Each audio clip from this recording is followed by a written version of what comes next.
ان ربکم اللہ الذی خلق السماوات والارض فی ستۃ ایام، جان لو تمہارا پروردگار وہ اللہ ہے جس نے پیدا کیے آسمان اور زمین 6 دنوں میں، ثم استوى علی العرش، پھر متمکن ہوا ہے عرش پر۔ اب یہ عرش بھی جیسا کہ میں عرض کر چکا ہوں یہ بھی آیات متشابہات میں سے ہے، اس کی کوئی حقیقت بھی ہو سکتی ہے کہ کوئی واقعتاً مجسم کوئی شے ہو، کوئی چیز ہو فی الواقع کسی جگہ پر ہو، اور یہ بھی ہو سکتا ہے کہ اس سے مراد محض استعارہ ہو، واللہ عالم۔ عالم غیب کی یہ ساری خبریں جو ہیں یہ میں نے جیسا کہ عرض کیا یہ مستقل طور پر یہ تو آیات متشابہات ہی میں رہیں گی، یہ تو عالم آخرت میں داخل ہونے کے بعد ہی اس کے حقائق منکشف ہوں گے۔ البتہ جو سائنٹیفک فنومینا وغیرہ ہیں ان کے بارے میں تدریجاً بعض آیات متشابہات جو ہیں وہ اب محکمات کی شکل اختیار کر چکی ہیں، بعد اور کر لیں گی، واللہ عالم۔ بسم اللہ الرحمن الرحیم وبہ نستعین سبحانک لا علم لنا الا ما علمتنا انک انت العلیم الحکیم وصلی اللہ علی نبینا محمد وعلی آلہ وصحبہ اجمعین۔ محترم سامعین، ہمارے سامنے ڈاکٹر اسرار صاحب کے خطاب یا تفسیر قرآن کا ایک حصہ ہے سورہ اعراف کی بعض آیات، جس میں اللہ تبارک و تعالیٰ کے آسمان و زمین کو 6 دنوں میں پیدا کرنے کا ذکر ہے، اور پھر اس کے بعد عرش پر مستوی ہونے کا تذکرہ ہے۔ ثم استوى علی العرش، ڈاکٹر اسرار صاحب نے اس کا ترجمہ اور تشریح یوں کی ہے جو میں آپ کے سامنے پڑھ کر سنا رہا ہوں۔ وہ کہتے ہیں کہ پھر متمکن ہوا عرش پر، الرحمن ثم استوى علی العرش، یہ لفظ ہے قرآن کا سورہ اعراف کا، پھر وہ عرش پر مستوی ہوا یعنی متمکن ہوا۔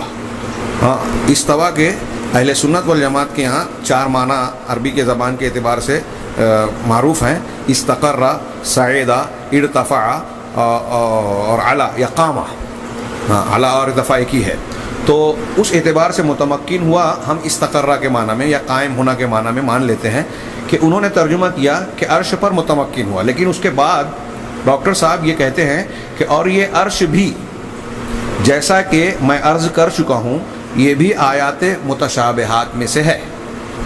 چلیے، آیات متشابہات کو اگر اس بنیاد پر متشابہات کہا جائے کہ وہ غیب سے تعلق رکھتی ہیں تو بسا غنیمت ہے، درست بات ہے۔ ہم یہ کہہ سکتے ہیں جیسے ہم کہتے ہیں کہ اللہ تبارک و تعالیٰ کی صفات متشابہات ہیں، یا جتنی بھی غیب کی باتیں ہیں متشابہات ہیں، جن کے بارے میں اہل سنت والجماعت کا یہ متفقہ عقیدہ ہے کہ ان غیب کی چیزوں سے متعلق جتنا قرآن و حدیث نے بتایا ہے اور جو بتایا ہے اتنا ہی مانا جائے، نہ اس سے کم نہ اس سے زیادہ۔ قرآن و حدیث میں کی گئی صراحت سے اگر ہم انحراف کرتے ہیں، اس میں بیان کی ہوئی کسی چیز کا انکار کرتے ہیں تو یہ بھی کفر ہے، اور اگر اس میں کچھ اضافہ کرنے کی کوشش کرتے ہیں اپنی عقل و خیال سے، نظریات اور فلسفے سے، تو یہ بھی ٹھوکروں کا اور کفر کا سبب بن سکتی ہے۔ چنانچہ انہوں نے جو اتنا کہا، اگر اتنا کہتے تو ٹھیک تھا، لیکن آگے جو انہوں نے بات کہی وہ قابل گرفت ہی نہیں بلکہ لوگوں کو اس سے آگاہ کرنا مجھے بہت ضروری محسوس ہوا، اور وہ یہ کہتے ہیں کہ اس کی کوئی حقیقت بھی ہو سکتی ہے کہ واقعتاً کوئی مجسم شے ہو، کوئی مجسم شے ہو، چیز ہو، ان کے الفاظ ہیں کوئی مجسم شے ہو، چیز ہو، فی الواقع کسی جگہ پر ہو، اور یہ بھی ہو سکتا ہے کہ اس سے مراد محض استعارہ ہو، اس سے مراد محض استعارہ ہو۔ بتائیے کہ کوئی مجسم چیز ہو، یہ بھی ہو سکتا ہے، یا پھر اس سے مراد استعارہ، اس جملے کا مطلب یہ ہوا کہ اس کی کوئی مجسم چیز یا کوئی شے نہ ہو، یہی مطلب نکلا۔ ان کا یہ جملہ اہل سنت والجماعت کے متفقہ عقیدے اور قرآن و حدیث کی بالکل صاف دلالتوں اور صراحتوں کے خلاف ہے، عقیدہ اہل سنت کے بالکل خلاف ہے۔ وہ یوں کہ آپ عرش کے تعلق سے جو انہوں نے کہا، اب اگر میں صرف اتنا ہی کہوں کہ وہ خود جو ترجمہ کر رہے ہیں آیت کا، پھر وہ متمکن ہوا عرش پر، اگر عرش کوئی چیز نہیں ہے تو اللہ تبارک و تعالیٰ کی ذات کس چیز پر متمکن ہو رہی ہے؟ کوئی چیز نہیں ہے اور اس پر متمکن ہو رہی ہے اللہ کی ذات، یہ آپ کس طرح تشریح کریں گے؟ عرش پر متمکن ہوا اس کا مطلب عرش ایک چیز ہے۔ ہاں، اور تمام اہل سنت والجماعت کا یہ عقیدہ ہے کہ عرش جو ہے قرآن و حدیث کی دلالت اللہ تبارک و تعالیٰ کی سب سے بڑی مخلوق ہے۔ نبی کریم صلی اللہ علیہ وسلم نے اس کی مثال بھی دی، حدیثوں میں موجود ہے، 7 آسمان اگر کرسی کے سامنے رکھے جائیں تو ایسے ہی ہے جیسے ایک ڈھال میں 7 انگوٹھی، اور کرسی کو عرش میں رکھا جائے تو ایسے ہوگا جیسے ایک میدان میں انگوٹھی. اس قسم کی روایتیں موجود ہیں. ہاں، اللہ تبارک و تعالیٰ کی سب سے بڑی مخلوق ہے. اور میں یہاں شیخ امام طحاوی کی عبارت پڑھ رہا ہوں. علامہ طحاوی بڑے مشہور سلف کا ان کا العقیدۃ الطحاویہ عام طور سے متداول ہے. اس میں 2-3 جگہ کے مقام کے علاوہ 3 جگہوں پر اہل سنت والجماعت کے لوگوں نے اعتراض کیا ہے کہ یہ ان کی تعبیرات قابل توجہ ہیں اور اس میں اختلاف کیا جا سکتا ہے، اور اختلاف ہے. لیکن باقی تمام باتوں پر تمام اہل سنت والجماعت کا اتفاق ہے. اس میں سے ایک جملہ میں آپ کے سامنے پڑھ رہا ہوں، والعرش والکرسی حق. کیا کہا؟ والعرش والکرسی حق. عرش اور کرسی حق ہے. عرش بھی حق ہے اور کرسی بھی حق ہے. یہ تمام اہل سنت والجماعت کا اجماعی عقیدہ ہے. یہ صرف امام طحاوی نے نہیں کہا، ابو نعیم اصفہانی نے اپنی کتاب میں، علامہ ابن تیمیہ نے، علامہ ابن قیم نے، عقیدے کی جتنی کتابیں ہیں جن میں آپ عرش کا ذکر پائیں گے اس میں اس کے ایک مخلوق ہونے کا تذکرہ پائیں گے. عرش اور کرسی کے بارے میں امام بربہاری نے جو ذکر کیا اس کی شرح کرتے ہوئے علامہ ابن حسین شیخ فوزان کہتے ہیں کہ یہ دونوں اللہ کی مخلوق ہیں. یہ دونوں اللہ کی مخلوق ہیں. ظاہر سی بات ہے کہ جب مخلوق ہے تو وہ کوئی چیز ہوئی، ایک مخلوق ہے، ایک چیز ہوئی، یہ سب سے بڑی ہوئی. بخاری کی ایک مشہور حدیث ہے، لمبی حدیث میں آخری حصہ ہے، اللہ کے رسول صلی اللہ علیہ وسلم نے فرمایا کہ اذا سألتم اللہ الجنہ فاسألوہ الفردوس. جب تم اللہ سے جنت مانگو تو اس سے الفردوس مانگو. آگے اللہ کے رسول فرماتے ہیں فإنہ اعلی الجنہ وأوسطها وفوقہ عرش الرحمن. اس لیے مانگو فردوس کہ یہ جنت کا سب سے اعلیٰ حصہ ہے، سب سے بلند حصہ ہے اور سب سے درمیانی ہے، سینٹرل، جنت کا بیچ کا حصہ ہے. وفوقہ عرش الرحمن، اور جنت الفردوس کے اوپر رحمان کا عرش ہے. اللہ کے نبی صلی اللہ علیہ وسلم کے اس صرف ایک ارشاد کی روشنی میں میرا یہ سوال ہے کہ کیا شیخ کی یہ بات، ڈاکٹر صاحب کی یہ بات درست ہو سکتی ہے کہ یہ محض استعارہ ہو؟ استعارہ بھی ہو سکتا ہے. ہاں، الرحمن علی العرش استوى یا استوى علی العرش الرحمن، قرآن میں صرف یہ جملہ 7 مرتبہ ہے، 7 مقامات پر.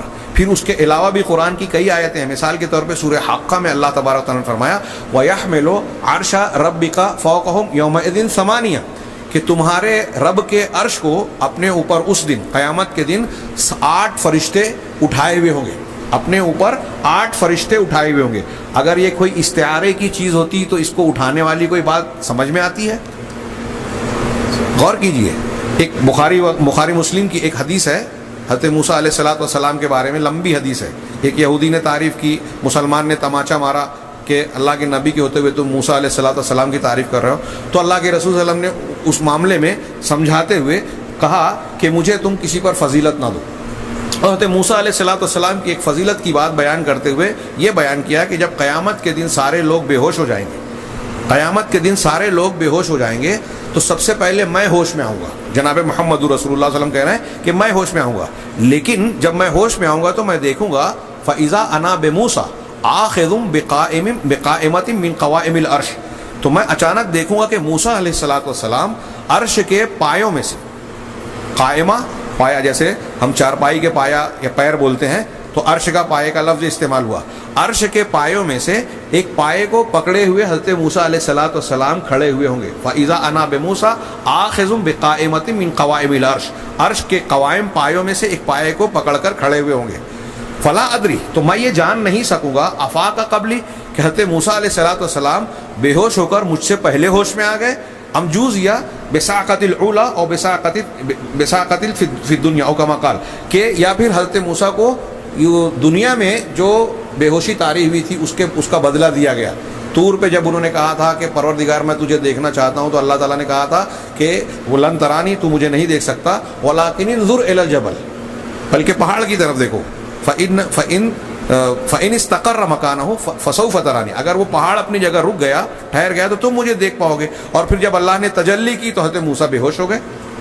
تو اس بے ہوشی کے بدلے میں آج بے ہوش ہی نہیں ہوئے حضرت موسیٰ علیہ السلام، یا بے ہوش ہوئے تھے اور مجھ سے پہلے ہوش میں آ گئے، یہ میں نہیں جان سکتا۔ اب یہاں میں صرف یہ استدلال کرنا چاہتا ہوں کہ حدیث میں صاف تذکرہ ہے کہ موسیٰ علیہ السلام جو ہے انہوں نے وہ جو ہے عرش کا پایا پکڑے ہوئے کھڑے ہوں گے۔ اب بتائیے کہ کیا یہ استعارہ ہو سکتا ہے؟ اس کے پائے کا تذکرہ ہے۔ فارابی اور ابو علی سینا اور ان لوگوں نے عرش کو 9واں فلک کہا، ہاں 9واں فلک ہے یہ، اس کی بھی اس سے تردید ہو جاتی ہے۔ اہل سنت والجماعت کے یہاں علماء کے درمیان ایک اختلاف یہ ہے عقیدے کے اسی باب میں کہ اللہ عرش بھی اللہ کی مخلوق ہے اور قلم بھی، دونوں میں سے پہلے اللہ تبارک و تعالیٰ نے کس کو پیدا کیا؟ تو چونکہ ایک حدیث میں یہ وارد ہے اولا ما خلق اللہ القلم، یا اسے اولو بھی پڑھا جاتا ہے اولا بھی، اولو ما خلق اللہ القلم، سب سے پہلے اللہ نے القلم کو پیدا کیا۔ اس حدیث کی بنیاد پر بعض علماء کا یہ کہنا ہے کہ اللہ نے سب سے پہلے قلم کو پیدا کیا، جس کے ذریعے سے لوح محفوظ میں قیامت تک ساری مخلوق کی تقدیر لکھی گئی۔ ثم کا جب پیدا کیا تو کہا اس کو لکھو، یہ والی حدیث ہے لمبی۔ تو کچھ لوگوں نے کہا کہ قلم سب سے پہلے ہے، لیکن جمہور علماء یہ کہتے ہیں کہ دلیلوں سے یہ ثابت ہوتا ہے کہ سب سے پہلے عرش کو پیدا کیا۔ اس کی دلیل یہ صحیح ثابت شدہ حدیث ہے جو غالباً صحیح مسلم اور ابو داؤد وغیرہ میں ہے کہ قدر اللہ مقادیر الخلق قبل ان یخلق السماوات والارض ب50,000 سنہ، کہ اللہ تبارک و تعالیٰ نے تمام مخلوق کی تقدیر کو لکھ دیا، مقدر کر دیا آسمانوں اور زمین کے پیدا کرنے سے 50,000 سال پہلے۔ آسمان اور زمین کو پیدا کرنے سے 50,000 سال پہلے ساری لوگوں کی تقدیریں مقدر کر دی، لکھ دی۔ اور اس کے حدیث کے آخری ٹکڑے میں ہے وَعَرْشُهُ عَلَى الْمَاءِ وَكَانَ عَرْشُهُ عَلَى الْمَاءِ، اور یہ جملہ وَكَانَ عَرْشُهُ عَلَى الْمَاء قرآن میں بھی ہے کہ اس کا عرش پانی پر تھا۔ وہ پانی کی بھی کیفیت ہمارے لیے اس پانی کی کیفیت غیب کی ہے، بعض علماء کا یہ بھی قول ہے کہ سب سے پہلی مخلوق وہ پانی ہے۔ تو بہرحال اس حدیث سے یہ ثابت ہوا کہ اللہ تعالیٰ نے جب قلم کو پیدا کیا اور تقدیر لکھنے کا حکم دیا اسے، اس وقت عرش پانی پر تھا، مطلب عرش اس سے پہلے سے موجود تھا۔ اس سے یہ ثابت ہوا کہ عرش سب سے پہلی مخلوق ہے۔ پھر قلم کو پہلی مخلوق کیوں کہا گیا؟ اس لیے کہ عرش کے بعد ساری کائنات اور موجودات میں سب سے پہلی مخلوق قلم ہے، عرش کے بعد۔ تو اس سے دلیل سے بھی یہ ثابت ہوا کہ عرش پہلی مخلوق ہے۔ ان دلیلوں سے اور قرآن اور حدیث کی ایسی بہت ساری دلیلوں سے یہ ثابت ہوتا ہے کہ عرش ایک موجود مخلوق ہے، اللہ تبارک و تعالیٰ اس پر مستوی ہے۔ آگے یہ جو ڈاکٹر صاحب نے کہا استعارہ، یہ قطعی طور سے صحیح نہیں ہے۔ اور آگے یہ جو کہہ رہے ہیں کہ عالم غیب کی یہ ساری خبریں جو ہیں، جیسا کہ میں نے عرض کیا کہ مستقل طور پر یہ تو آیات متشابہات ہی میں رہیں گی۔ ڈاکٹر صاحب کہہ رہے ہیں کہ یہ آیات متشابہات میں سے ہیں، اور عالم غیب کی یہ خبریں ہمیشہ آیات متشابہات ہی کی شکل میں رہیں گی۔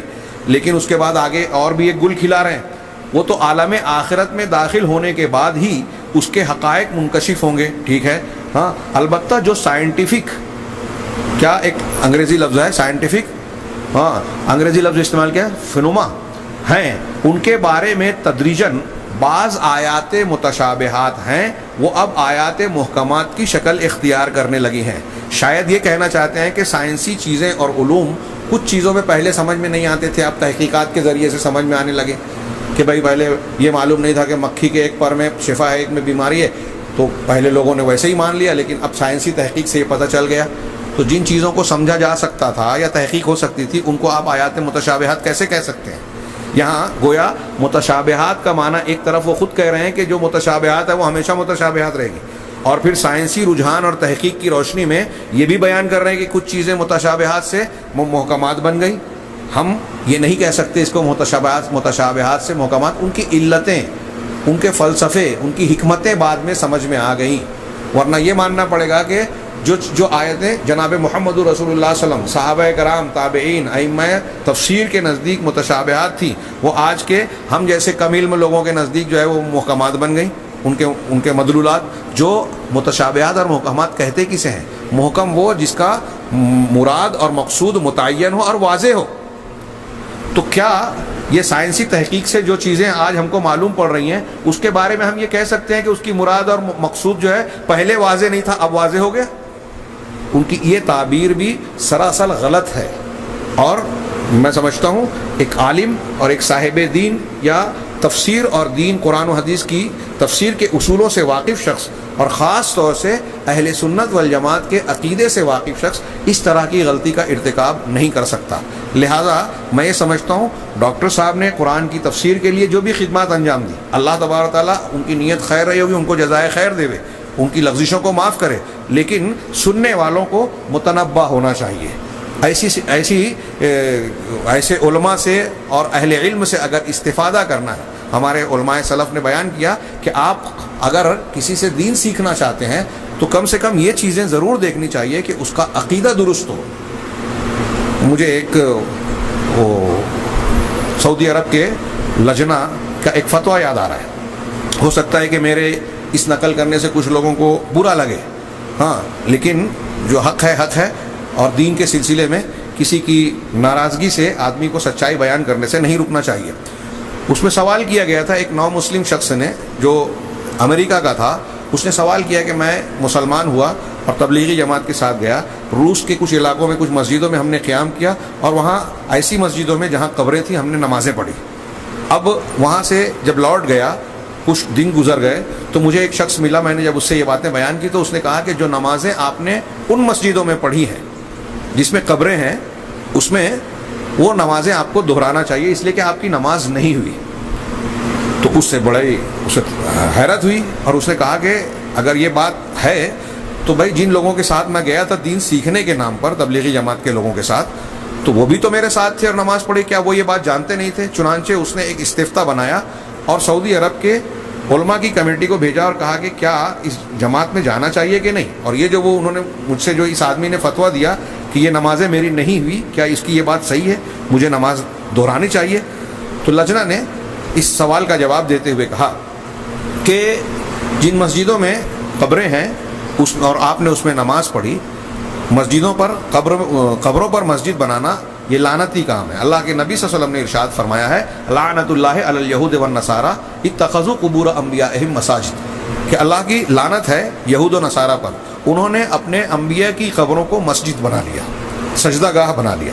انبیاء کی قبروں کو، انبیاء کو پوجنے کے لیے نہیں، ان قبروں کو مسجد بنایا، اس پر لعنت. تو جو کام لعنتی ہے وہ صحیح نہیں ہو سکتا، اور جس کام پر لعنت بھیجی گئی ہے، جس عمارت کے بنانے پر، اس میں نماز صحیح نہیں ہو سکتی.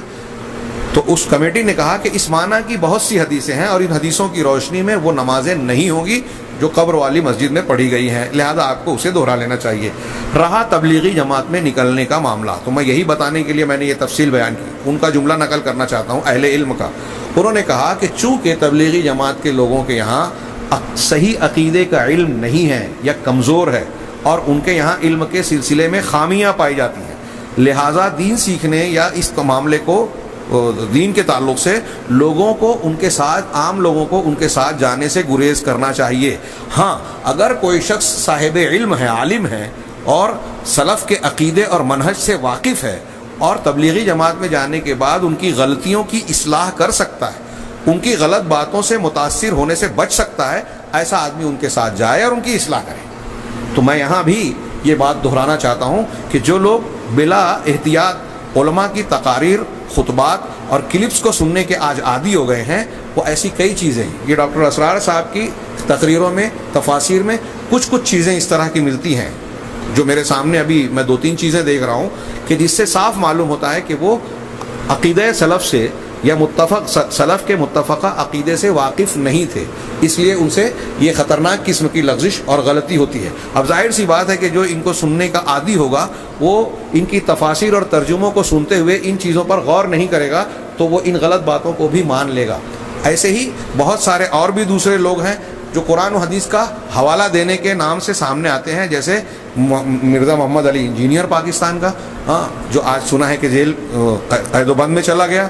اس نے جو ہے صحابہ کرام کے مشاجرات کو اور پھر اس کو ایسا رنگ دیا کہ جس میں صحابہ کرام کے ایک طبقے کی کھلی ہوئی تنقیص ہوتی ہے جو کھلے طور پر اہل سنت والجماعت کے عقیدے کے خلاف ہے. پھر وہ منکرین حدیث، روافظ اور ابھی کا بتایا جاتا ہے کہ قادیانیوں کی بھی دبے لفظوں میں یا کھلے لفظوں میں تائید کرتا ہے. اور ہمارے کچھ نوجوان یہ سمجھتے ہیں کہ چونکہ ان کے بہت سارے لائک کرنے والے ہیں، ان کے جو ہے فالوورز ہیں، ان کی تعداد کو دیکھ کر متاثر ہو جاتے ہیں.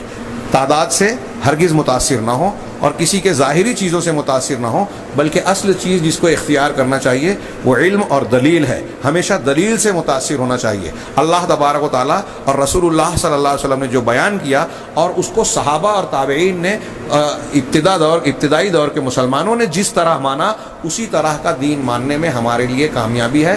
لہٰذا اپنے اس دین کی حفاظت کے سلسلے میں، اس کو کسی غلطی اور ٹھوکر سے محفوظ رکھنے کے سلسلے میں ہمیں ہر وقت چوکنا اور محتاط رہنا چاہیے. اللہ تبارک و تعالیٰ سے دعا ہے کہ وہ ہمیں دین کے سلسلے میں محفوظ رکھے، فتنوں سے محفوظ رکھے، گمراہیوں سے محفوظ رکھے. وآخر دعوانا ان الحمد للہ رب العالمین.